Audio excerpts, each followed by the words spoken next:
everyone, it's Mandi with Global Hemp Association. I just wanted to give a shout out to all of our sponsors. It's been incredible working with each of you. Without you, we wouldn't be able to complete the projects that we have and get our seeds in the ground for this year's fiber variety trials. So thank you for everything that you've contributed.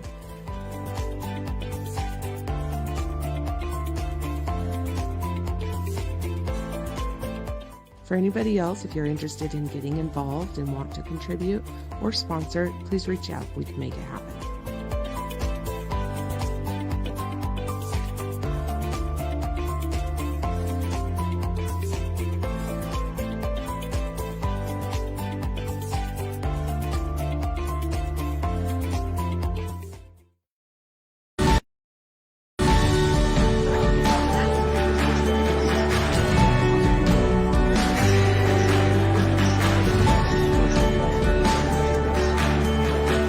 First of all, thank you so much. I'm really proud of what you're doing, Mandi.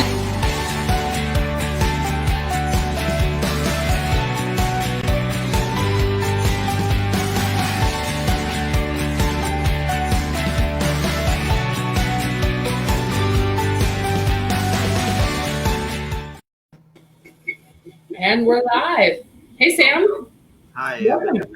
Thank you very much. Thanks for joining me this morning. And thank you, everybody else who's listening right now. I really appreciate you guys tuning in. I would let us know where you're coming in from, who you are. We'd love to chat with you. I'm really excited about this conversation because Sam is not from the hemp industry. He's not trading or working necessarily in the industry, but it's been interesting as we've had conversation to see the connection to where hemp could be a value add or where byproducts of processing industrial hemp can be used in what Sam is doing. And so I'm really curious. And it's been interesting because the conversation around hemp, like I just mentioned to Sam, has been so focused on carbon sequestration and reducing the carbon footprint and reducing emissions. And Sam is actually in the industry that is buying and selling or trading CO2 and carbon dioxide. And so it's fascinating to me how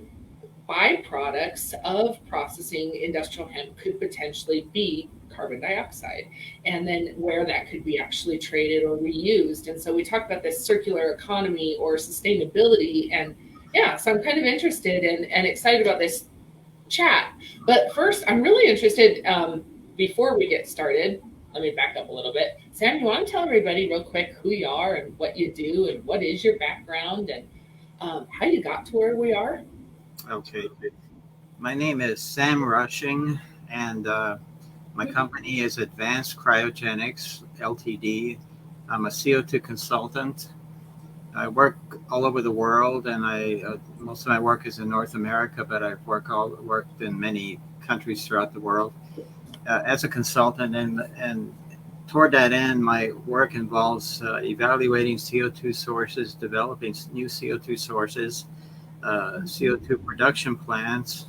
And production plants essentially is purification of a raw stream that's coming off of a process, chemical process.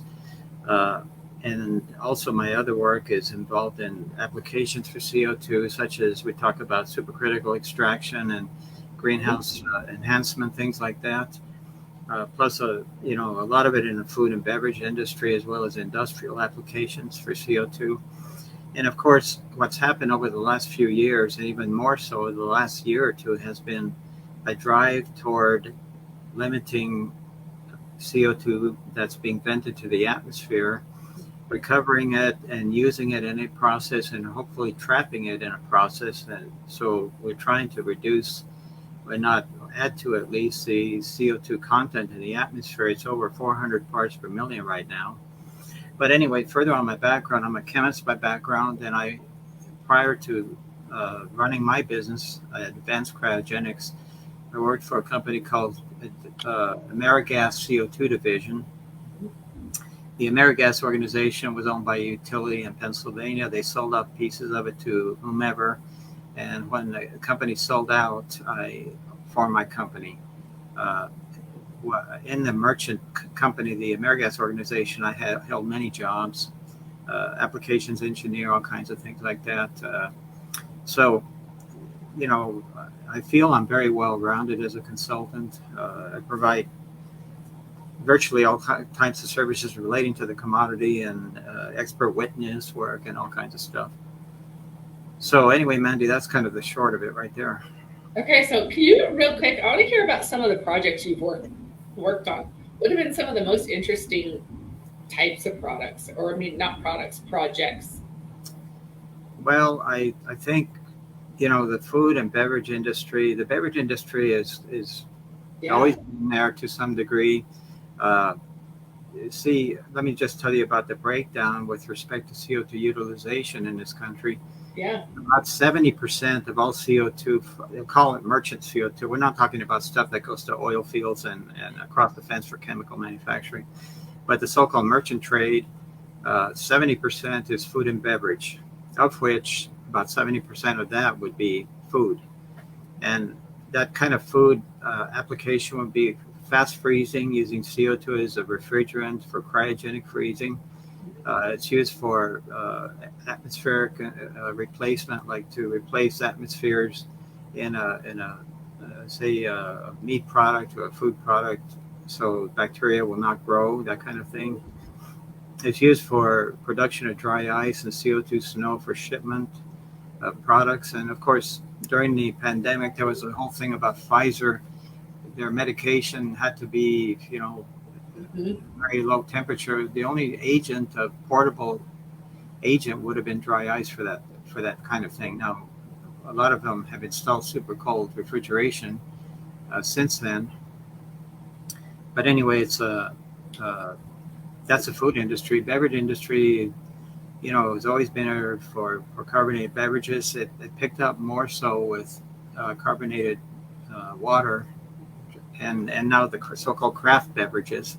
Everybody, you know, has an alcohol-based drink now. Just about everybody, even the tea manufacturers. So that's a change. And then with respect to industrial uses, one popular thing for sequestration is putting CO2 in concrete, and that enhances the strength of the concrete, calcium carbonate content.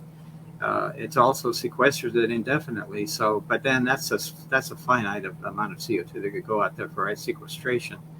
A lot of companies are looking at sequestering it downhole into sandstone, into permeable structures in underground. And then on a larger scale, CO2 is recovered generally not from these chemical plants, but it's from large natural sources that are natural wells that contain CO2. And that goes for enhanced oil recovery, which can be very large in size, or in some cases, you know, the energy sector. There's one project in called Dakota Gasification. It's in North Dakota that I think they haul or transport about 10,000 tons per day. That's a lot of CO2 via pipeline to the Saskatchewan oil fields for enhancing the recovery of oil, which essentially it's a solvent. Okay, in that application, it's also a solvent for supercritical extraction of CBD, which I'll talk about later.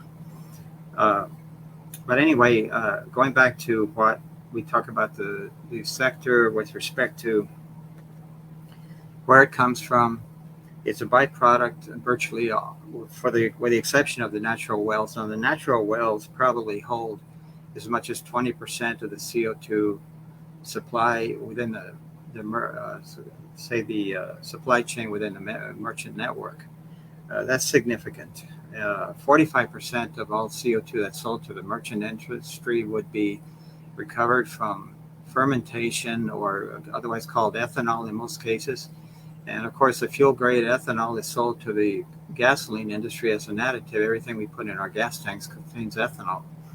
In the Midwest, there's a big push to increase that use of percentage of gasoline blended to 15%. Most places it's 5 to 10% right now.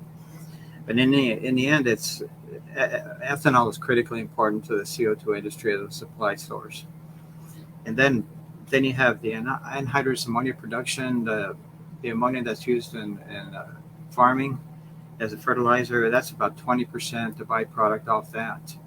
The natural wells I spoke of earlier, these are wells that contain high purity CO2. There's a huge dome around Jackson, Mississippi that is a big supply source for a lot of the gas companies, which once it's taken out of the ground, it's purified and liquefied. But it's coming out very pure, but everybody's trying to make beverage grade. And beverage grade is what would serve the cannabis industry as well, by the way, because there are various grades sold, and you might say, but in the end, it's virtually all sold at beverage grade, or maybe a few industrial locations, or some say hospital grade, and that's another story altogether. That's less than 5% of the market. Now, in addition to 20% coming from ammonia and 20% natural sources, reformer sources, which are essentially producing hydrogen, and refineries represent about 10% of the source type for the merchant trade as well. And then there's the remaining 5% that would be a whole bunch of stuff like flue gas recovery and ethylene oxide and other chemicals like titanium dioxide and syngas and stuff like that. So, and the industry is striving to come up with new clean source types. Biogas, of course, is a hot issue today, making natural gas or RNG, renewable natural gas off biogas. The beverage industry is not accepting biogas because it contains what they call waste, and it can be absolute waste, like fecal matter. We're not happy with any of that, but that's reality. That stuff would be, in the end, a lot of it is coming from industrial, municipal wastewater plants. And then there are some farming operations that have biogas using just food waste product like orange peels or whatever it might be, or vegetables. And nobody is really recovering CO2 from that sector yet for the merchant trade, because it has a label of waste attached to it, and the beverage outfits are just saying no waste, period, in the feedstock. And other source types would be things like, I worked on a project up in British Columbia that was to make renewable natural gas from waste wood being the forestry scraps when they take down trees and things like that, or other wood waste, which waste in that respect just talks about wood scraps essentially. And using that for making renewable natural gas, which is wonderful. That's a nice green feedstock. And then you have a CO2 byproduct from that particular process, and that would be extremely green. So that's one new thing that has been discussed. Another one would be fuel cells, making electricity from fuel cells, and then CO2 byproduct off a given process. And once again, that's extremely clean. You're not burning anything. You're not burning hydrocarbons. You're not, producing oil or anything like that in order to make CO2. So, in that respect, it's extremely clean source type. Mandi, what's the next thought? Okay, well, I've got a question. When we were talking about the different types of use, right? We talked about all the different verticals. What about the differences on international, trade and use of carbon? Well, yeah, say in the developed countries like the States here, or say Western Europe, for example, or Japan or Australia, places like that, they have basically the same percentage of CO2 going for food and beverage as we have here, which beverages are starting to grow a little bit because of these craft beverages and so on. It's all carbonated. But food is a predominant application for a whole bunch of stuff in food. So, and then in terms of international, they might have slightly different, well, their applications are essentially the same, but the specifications are are defined a little bit differently. Although there is a beverage group, which a trade association that has set standards for beverage quality, and that's that. It's like black and white. So in that respect, the whole bio discussion really comes down to what does bio mean. yeah. Well, You know? yeah, in that respect, essentially what it comes down to is, we're talking about purity Yeah. as the end result, and we have to have absolute purity for beverage grade, and virtually everything is produced as beverage grade because, in fact, the gas companies refuse to separate trailers or need distribution equipment for, say, industrial versus food grade. Yeah, which I wish they would for the sake of something like biogas, but stuff going to industrial uses like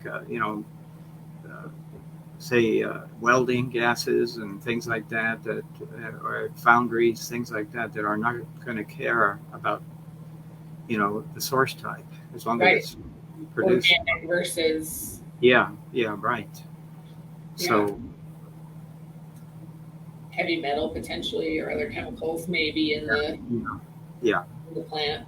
Yeah. Okay, so what about, you had mentioned that using CO2 for atmospheric enhancements. What does that mean and how is that done? And can you talk to me about that? Yeah, well, we have somewhere, because of increased emissions in the atmosphere, we have around 400 parts per million CO2 in the atmosphere everywhere that we breathe.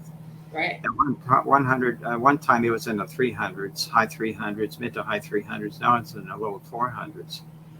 But anyway, to enhance the growth of cannabis plants, for example, the buds, they call for raising the atmospheric content in a greenhouse to 800, the range between 800 and 1,000 parts per million, okay?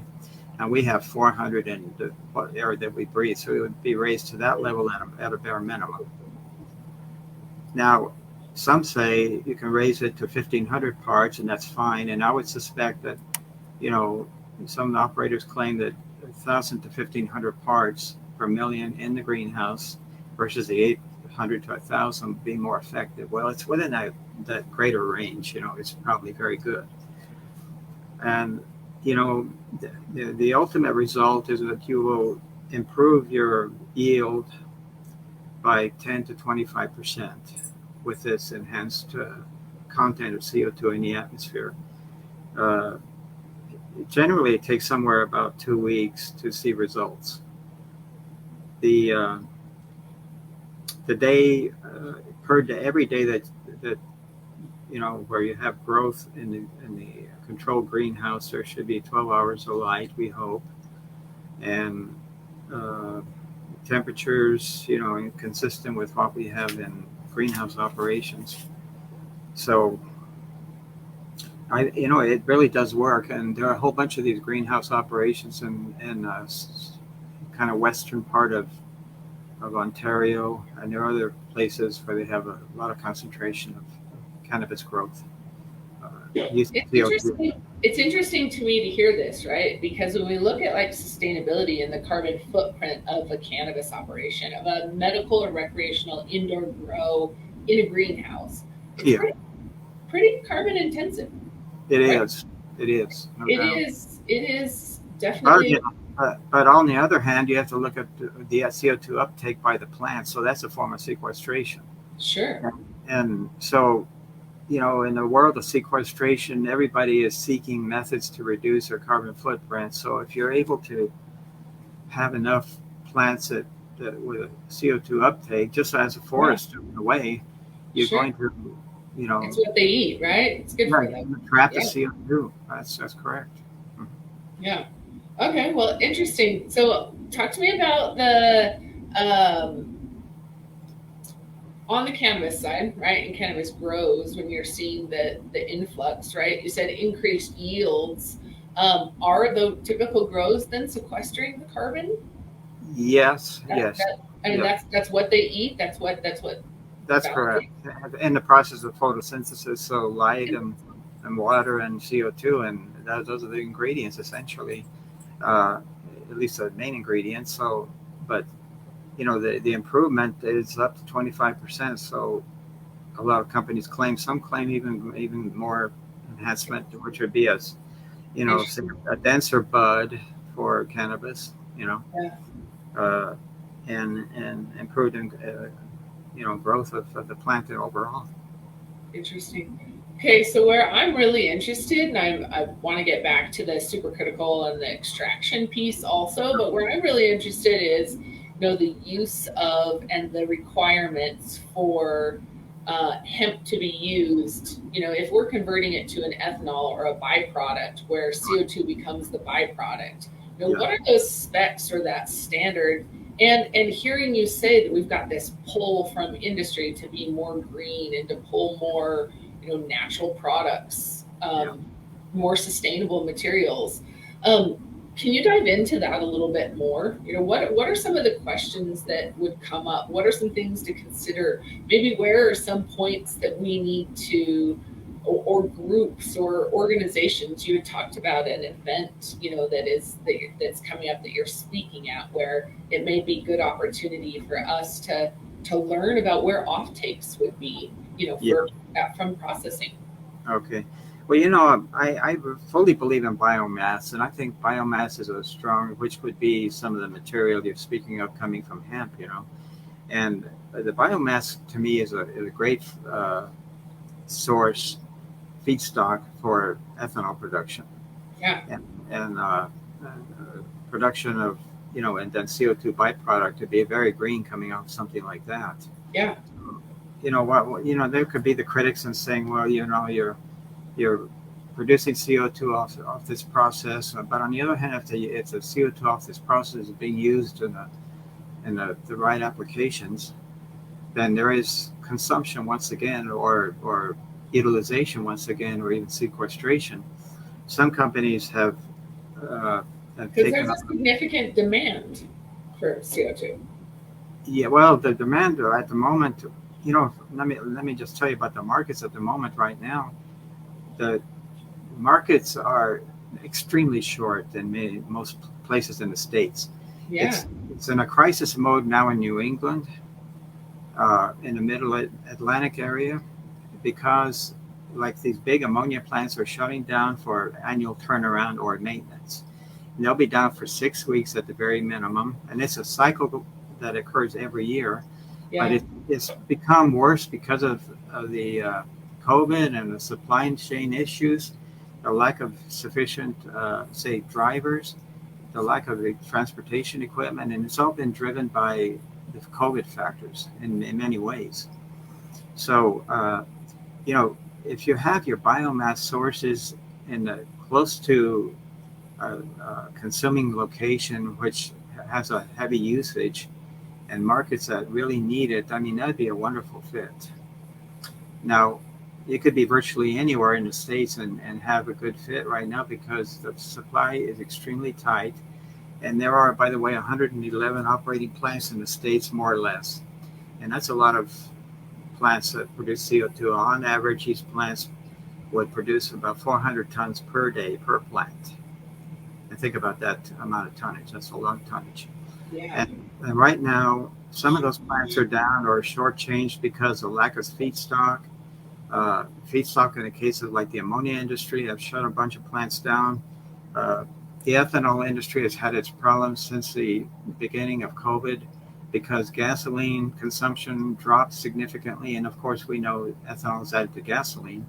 Therefore, the ethanol plants were down or reduced in capacity, and that 45% of the entire supply chain relies on ethanol. So, it's driven by gasoline in that case. Now, if your markets could be attached to things other than that, and they'd be wonderful, or even supplemental to that. The question I have, for example, I'm going to give a piece in Chicago at the Gas World Conference on the 21st of this month, and it's called Gas World CO2 Summit. And that's a good event there are hundreds of delegates that will be there from all sectors at all kinds of things, whether they be the producer or the innovator or the consumer, and many of whom are looking to try to bridge the gap during these times, like right now, when there are extreme shortages. And in New England, has been, for example, in the eastern U.S., has been chronically undersupplied with the product for 1,000 reasons. A lot of the reasons are because traditional feedstocks and sources have just not been enough. And if we talk about a new supply, biofuels are wonderful, but biomass in itself could be the next big development, I feel, for the industry. Biomass itself, just because then the chemical process or whatever process it goes into could create a plethora of different products. Right. And then biomass, speaking of that, if you could say take some of that off of the hemp supply or from the hemp, that'd be a wonderful fit right there. We have tons. I mean, that's one of the biggest values to hemp is how much biomass it's capable of producing in a short period of time. And what it does. And like you said, and then it growing, of course, the whole point is that it's sequestering carbon, into its stalk and then converted. And so, that it's like you said, it becomes this circle. It's interesting to me. I still, there's so much I don't know on the carbon dioxide side or the chemical process side or what is needed as far as like food grade compared to industrial applications. But I would envision that, as the industry grows, and it is a need to grow and have off takes, right? Right now it's not that way. The demand is huge. And as the oil and gas industry or the biofuels or biobutanol or, ethanol open up, and the demand for acres, to fulfill those orders becomes, doable, and we start to see acres grown, then I can see it definitely, merging into this. But I see where the demand really becomes, we've got this need on one side of the industry where we have a potential option to fulfill or to move into these biofuels or biobutanol or bioethanols. And so I'm curious, I would be interested in continuing the conversation, and where I think the opportunity is for our industry to be at these conferences and talk to out of industry and look at, where do we connect these dots? That's right. So it's really interesting. What do you suppose is really pulling, where is that pain point that's really pulling the industry from your side to say that we need to find something that's more eco-friendly or bio-based? Where is that drive coming from? Well, there's really a drive towards sustainability of the planet. That's what it comes down to. Totally. And I mean, the diehard, if you will, sources from oil and gas, like the chemical production, and that's always going to be there to some degree, like it or not.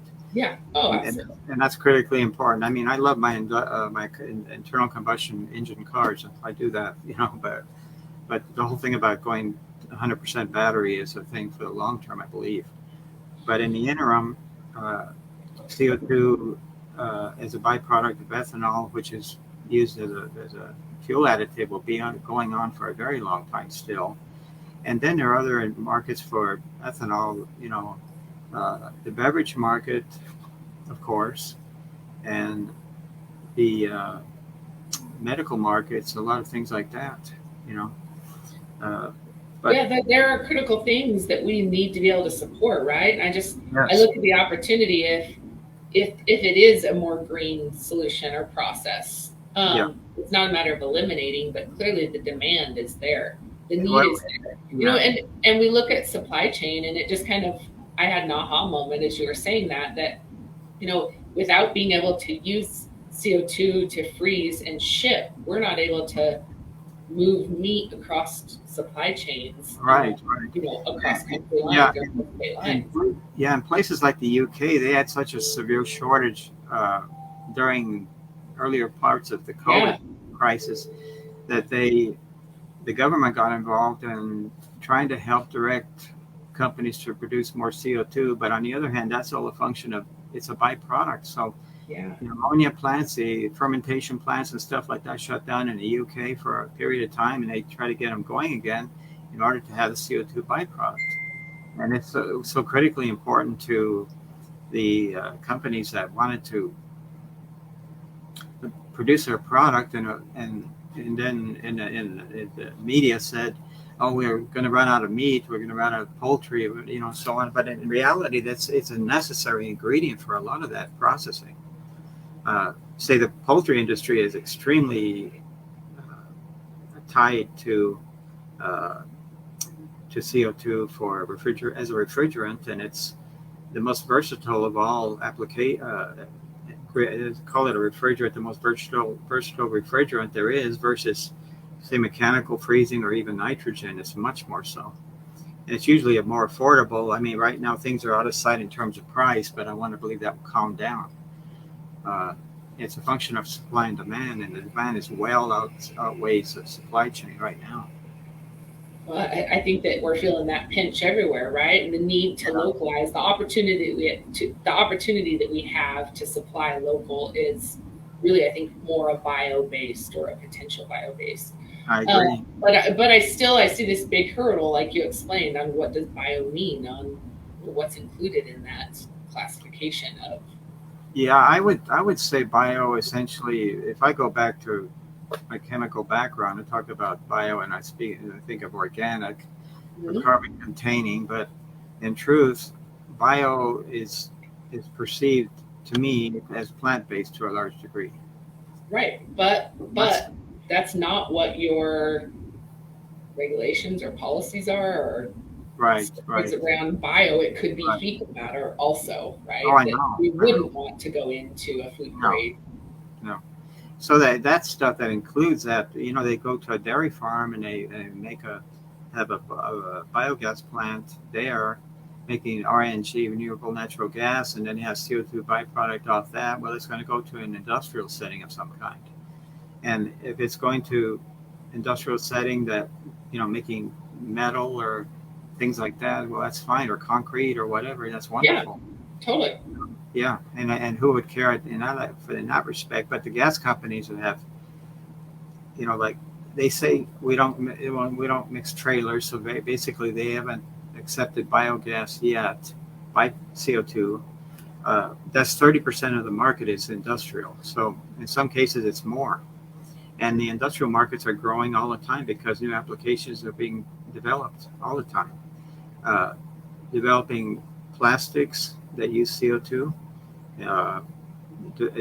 things that replace hydrocarbons, and CO2 is an ingredient, and fuels, methanol, for example. I mean, that'd be a wonderful feedstock for something like methanol, CO2 off some of those sources.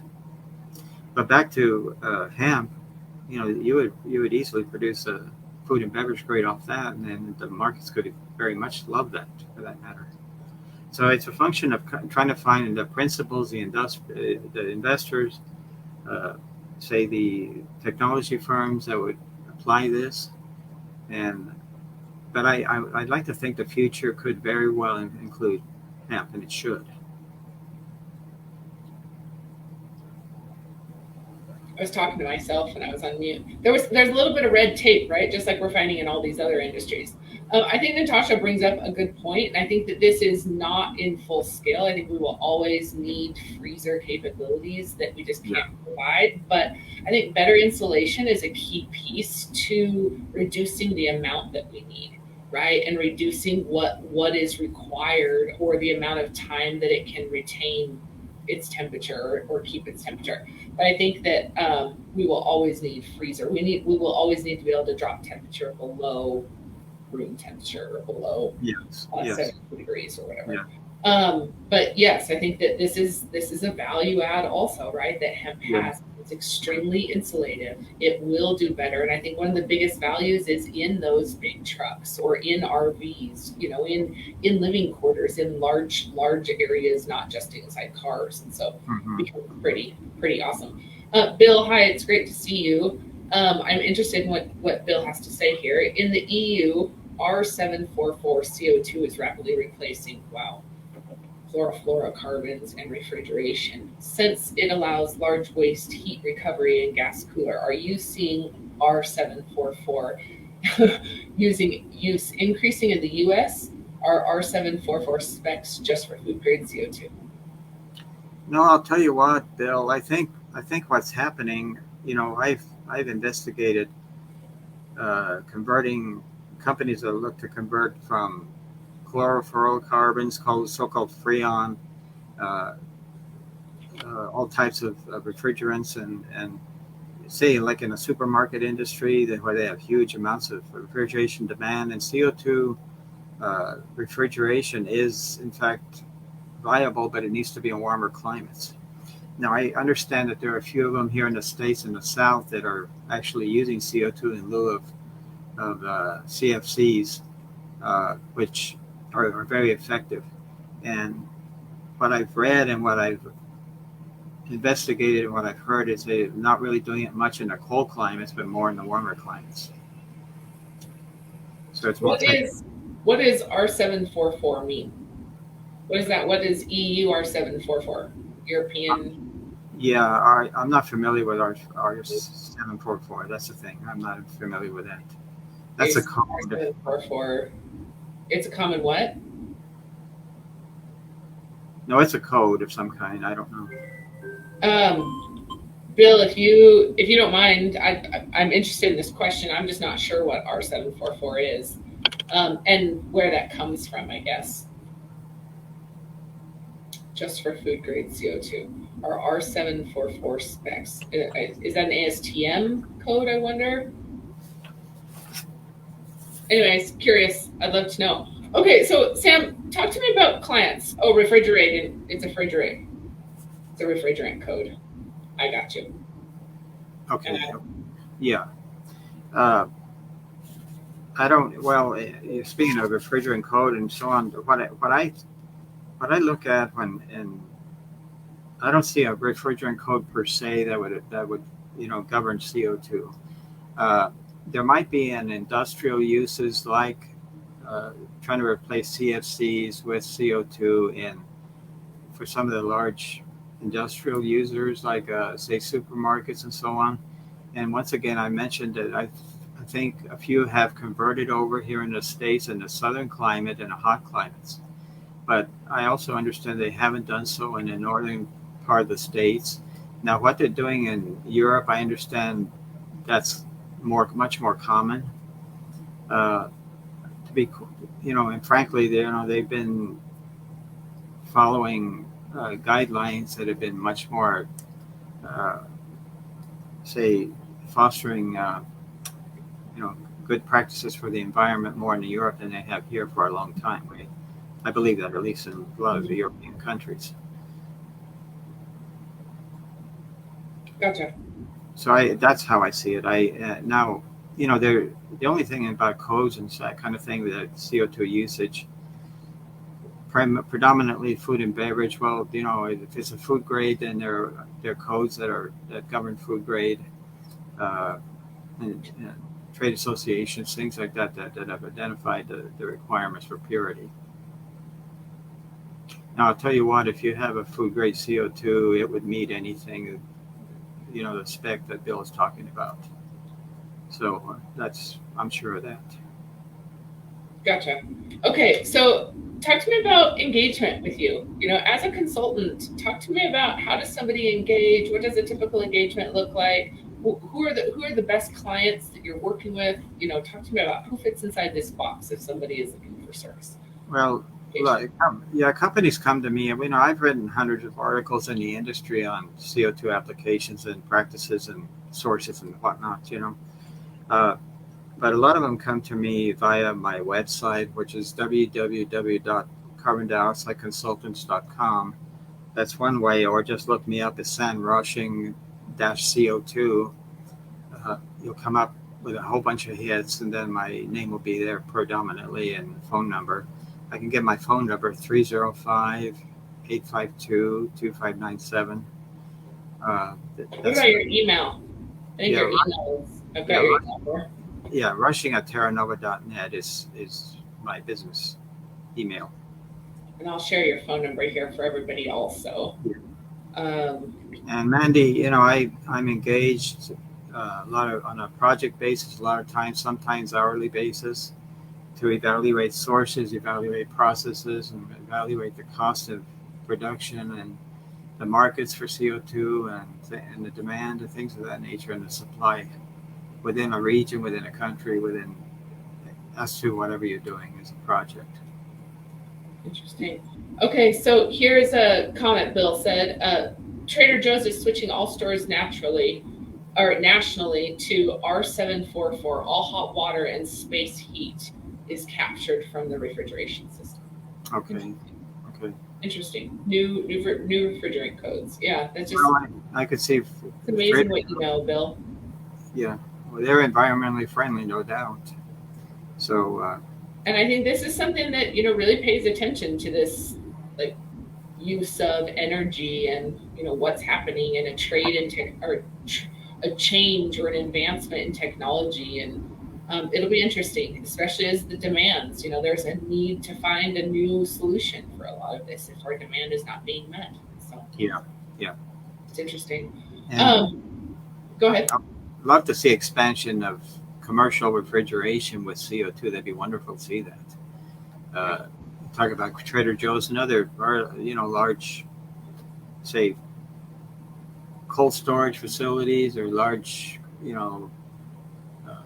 grocery operators, things of that nature. Have a whole bunch of refrigeration that make a lot of sense. Yeah. See, and this is the kind of stuff just more and more. I was so, and still am, just a baby, but so disconnected from where my food came from, where my clothes come from, what is involved in the supply chain in order for me to have the convenience of walking into a grocery store and buying something off the shelves. Like, it is just, I'm so disconnected from it, and hemp has uncovered a lot, just like this. I was so far removed at where hemp plays a role or could play a role, or companies are adjusting to becoming more sustainable because of supply chain issues or because of lack of supply, on their demand. Yes. It's just interesting. And in terms of biomass, hemp could be a wonderful biomass, and then there'd never be an argument about waste, the derogatory waste that is for the food and beverage industry. And if you're purifying to beverage quality, that's going to be just fine for as a refrigerant, very much so. I know that. That's one factor I do know. It's a little bit in its infancy here in the States, but I feel that there's room for growth. Yeah, absolutely. This is awesome, Bill. Engineering company for Trader Joe's. Check them out and see if they need supply. I'll be sure to copy that and get you the email, because I think it'd be a great opportunity. Good to learn. It's always good to connect. Bill, I'm curious about any other questions. This is obviously a topic over my head, but Sam, anything else that you think we need to be knowing? What should we be talking about, or what are some key things that you're consulting on recently, or that you see here in the near future, problems and concerns that are going to be coming up on the supply chain? Is that for me, Mandi, or for Bill? Yeah, for you. Okay. Well, the supply chain, as I mentioned to you, is for merchant CO2 is somewhat broken, no doubt. Yeah. Because shortages of product pretty much started to become more severe at the beginning of the pandemic, and we all have been told about available transportation equipment, drivers, and to drive these vehicles. A lot of these guys have simply retired and said, I don't want to do it anymore. And it's coming up as that's one of the major labor factors. And then also the rail systems, about say 25% of the CO2 in this country is transported via rail. Let's talk about North America at large, and for the northeastern U.S., which has had dire shortages of CO2, a lot of that stuff has come out of Canada, and the Canadian rail CN has had their problems with labor. So, in fact, and there might have been strikes, but I believe that there's plain old lack of labor, train labor. So that was a big problem there in terms of getting product from, say, Quebec and Ontario down into New England, for example. So, in terms of the supply chain, I just feel that we need to develop more sources, and of course, if we can develop sustainable sources, uh, bio-based sources like hemp would be wonderful. Okay, so Bill's got another great question. Any new technology for CO2 removal from biogas? Biogas cleanup is expensive, but can produce CO2 as a byproduct. New technologies? Well, on the subject of biogas, you have roughly 55% methane and 45% CO2. And the CO2 coming off that is not so bad in terms of the product. However, it contain, biogas has never been successfully used, to my knowledge, in the supply chain for CO2. Now, I feel that is up and coming to change. Now, the beverage firms have this association of biogas containing waste. Okay, if it's purely from food waste, for example, and doesn't contain fecal matter, that I think they would accept it. On the other hand, most biogas is coming from facilities like wastewater treatment or something on a farm or whatnot that contain fecal matter. So, that'd be great for the say industrial sector that is not food and beverage. On the other hand, chemically you can purify at any level, and you could easily purify the beverage specs and so on coming off, those that are considered derogatory waste types, but the beverage firms will not accept it, and the trade associations will not accept it. That's a problem right now. Now, that might change over time because the realities are how many finite sources of CO2, and there are more and more biogas plants opening up domestically here that would be a great source for supply to the industry. Now, if it were clean enough, and I don't care if it goes into my food or not. I don't care as long as it's pure and chemically pure. I don't care. Now, I think a lot of customers would be turned off if they knew it came from an ammonia plant, for example, or a chemical plant making ethylene oxide, something like that. And that's a byproduct of that. Hydrogen reformer, maybe it's the same thing. If they knew that, they'd say, "Oh God, I don't want that stuff in my meat either." Yeah. But in reality, it comes down to the trade associations' acceptance, and also the food industry would have to accept this, and the consumer. They often say the consumer will not accept something that contains waste, but they accept something that comes from an ammonia plant. A lot of consumers don't know that, and I think it's a matter of educating consumers to some degree. I really do. Interesting. Well, I definitely think that there's a shift. Like I said, I know I'm not the only consumer that is so far disconnected from where supply chain is.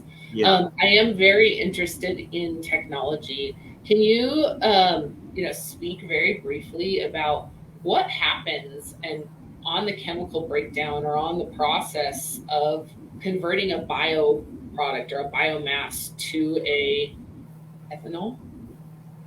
Yeah, and is it an enzymatic process? What happens? Oftentimes it's enzymatic. A lot of the processes are proprietary.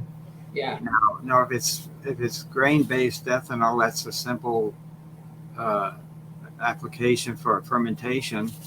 But I think we're speaking of something that's more of a biomass, it's not really in the supply chain at the moment. So those projects I've worked on in the past have used various things to include bacteria, to include enzymes for conversion. And, like the wood waste project I was talking about, and they're investigating using other types of biomass, and they'd be easily, amenable to using something like, hemp, I would think. Very much so. What's the difference? Go ahead, I'm sorry. What's the difference between a biobutanol and a bioethanol? What happens ethanol and butanol are basically, it's a length of the hydrocarbon chain. That's the difference. It's a different chemical process that would create butanol versus ethanol. So it's another alcohol essentially is what it is. So it's just another step or two that would change the process. The end result, I should say. I would love to connect you with a group that has presented a couple of times with a biorefinery for biobutanol with byproducts or sugars and other things. And I'm interested in where their gas is going or what is produced, if it's CO2, or what that additional step looks like. I'm interested. I just think that it's fascinating. And like I said, it's interesting how we're still connected on really every other industry out there. And so my goal is to continue to have the conversations with out of industry and look at where byproducts we create more materials and more offtake agreements, because hemp creates a lot of products. Well, the merchant CO2 industry is very much in need of new source types, and something that's clean, like call it the feedstock from hemp, would be clean, Yes. Yeah. And it's sustainable, and it's that the whole thing is making that carbon cycle is what you're doing. So it's fascinating. It's fascinating. So anything else you want to touch on real quick? We didn't talk about extraction critical CO2. If you want to touch on that, because on the supercritical extraction, what has been going on for many years, it would be decaffeination of coffee using CO2 as a solvent in supercritical terms. And supercritical essentially means, liquid and vapor are one, if it, essentially become one, if you will. CO2 is unique in the sense that if you have dry ice, it sublimates from a solid to a gas, misses a liquid phase. But supercritical conditions would be under pressure, including the liquid phase. And decaffeination of coffee has been a common process here in the States and all over the world for that matter. I didn't know that's how it was made. Right. I had no idea. That's cool. CO2 is a great solvent for that, and it's clean, and it's, it's natural instead of a hydrocarbon. Now, the argument about what is really pure and what is really good to be used as for supercritical extraction as a solvent, CO2, we could call it a natural product.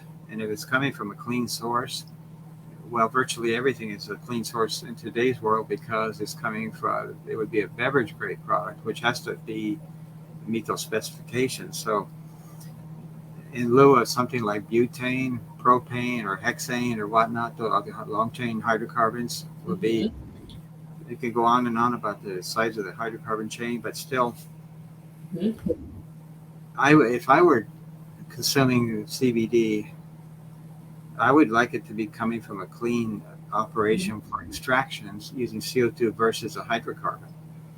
So, and in terms of the process of the supercritical extraction,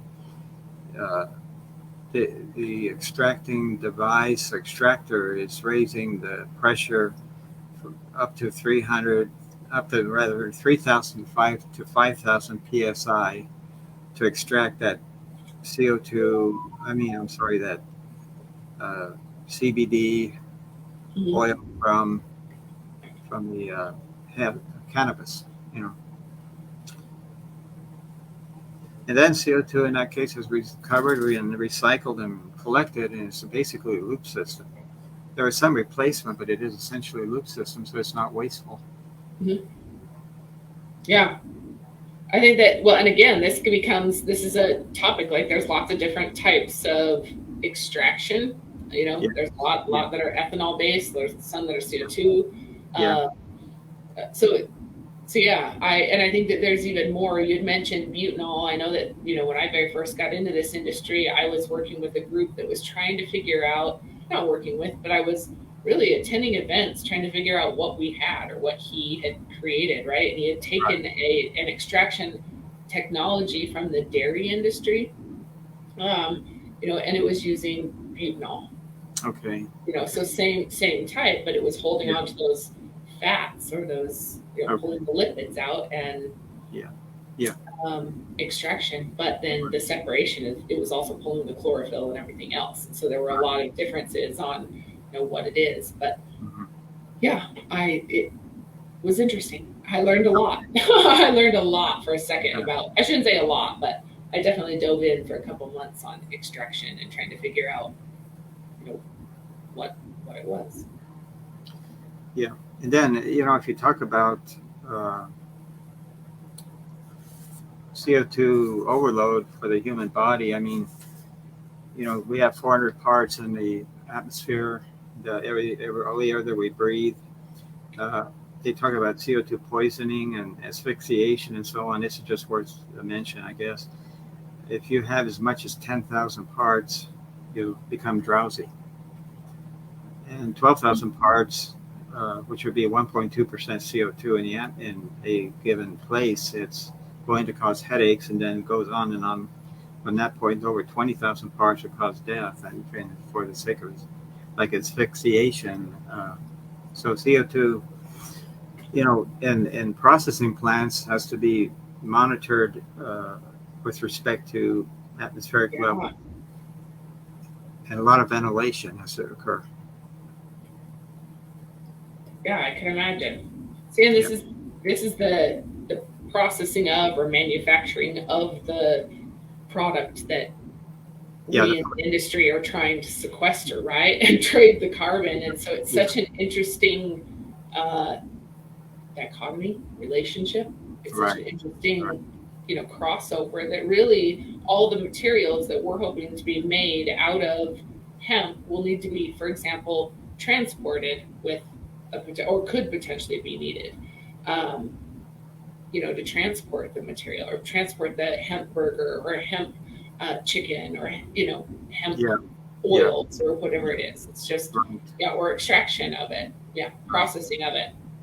Just interesting to me. Okay, well, I don't want to take up any more of your time. I enjoyed the conversation. I would love to continue to have this conversation. I'd really like to connect you with Vinny. Vinny and his partner have done some incredible things with biobutanol, and I'm actually interested in what is the offtake and what does this look like. I know they're focused on biobutanol though versus the ethanol, but I would assume that the process is probably pretty similar or something close to. So I'm interested in what that would look like and what opportunity then would we have to fulfill one of those demands, or what are some of the immediate hurdles that we need to overcome? Like you said, if it's not accepted through the associations or through the, if the standard is still not developed, it's something we've got to look into. Yes. I think biomass has a great future, but it hasn't been tapped very much so far as a feedstock or CO2 is one of the sources for CO2 feedstock and making food grade CO2 food and beverage grade. We're short of it in the States and short of it right now. They have a crisis of sorts again in Europe going on. Same thing. Yeah. Okay. Well, let's talk about it. We've got to figure a way to get it out of the air and then use it to be efficient. We've got to find a way. And again, hemp is a great resource for that. And the amount of biomass that it produces in the short period of time and our ability to grow it in so many regions is really beneficial. But man, we've got a long way to go at being able to scale acres, to even fill demand, I would imagine, for a project like this. Yes, that's true. Yeah. Great. Anyways, well, I sure enjoyed the conversation, Sam. Thank you very, very much. Real quick, one more time, how does somebody get a hold of you if they want to connect? Yeah, that would be wonderful. And then somebody recently connected with me on LinkedIn. It's just Sam A. Rushing, very easy. Awesome. And or read my articles, and there's always a reference to my contact information. Awesome. Cool. Mandi, I appreciate your passing my information around. I really do. Absolutely. I would love to continue this conversation. Let's stay in touch. If you need anything, or if you hear conversation evolving about bio-based, materials, please keep us in mind. Yes. Lots of people, within the association that are working on, various industries or various different sectors that, could potentially feed into the biomass sector. Right. If not more, but that's very minimal, right? The biomass is I agree. available. So Cool. Well, thank you very much, Sam. We'll see everybody later. We do have another interview tomorrow. Theo is opening the Prairie Band Ag is opening his facility here pretty soon. So we're going to get on and interview him and talk about what processing looks like for them, where they're located, equipment, and so forth. So we encourage you guys to get on and log on same time tomorrow, 10 a.m. On our YouTube channel. And then if you haven't already subscribed, please subscribe to our YouTube channel. Our channel is growing. There's tons of content being added every week. Lots of great connections. And so be sure you get on there and register. Also, if you're not already a member of Global Hemp Association, we would love your support. It's $75 a month or $750 a year. We would love to have you involved, help drive your connections, build relationships, and especially getting involved in what's coming, right? How do we really impact what's ahead of us?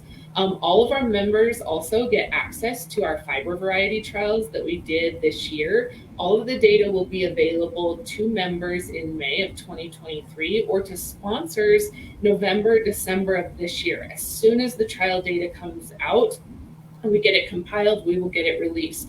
Just remembering that so many areas, different areas or different states planted significantly different times, some 30 or 40 days, 50 days apart. And so that really impacts when we're able to get the full data out to everybody, but we'll be sending updates out. So we're really excited about it. I want to be sure that we share data info 10 varieties, 10 different states. Anyways, thanks again, Sam. Thank you for everybody that joined. I sure appreciate you. Talk soon. Thank you. Bye. Absolutely. Bye-bye. Hey guys, it's Mandi with Global Hemp Association. Thanks for having me on, Mandy. Thank you so much, Mandy, and truly it's been a pleasure to get to know you. Was to sponsor us to be a member of your organization. Thank you very much, everybody, for joining. I'm excited to have you guys on. I'm super excited to be here. Thanks for having me, Mandy. Hi everyone, it's Mandi with Global Hemp Association. I just wanted to give a shout out to all of our sponsors. It's been incredible working with each of you. Without you, we wouldn't be able to complete the projects that we have and get our seeds in the ground for this year's fiber variety trials. So thank you for everything that you've contributed.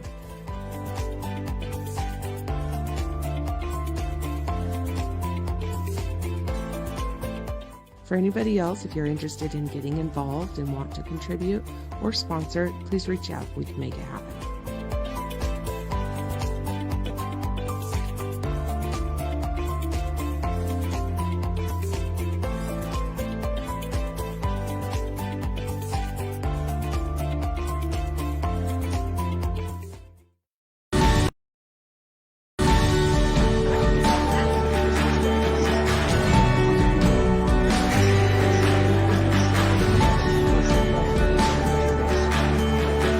First of all, thank you so much. I'm really proud of what you're doing, Mandy.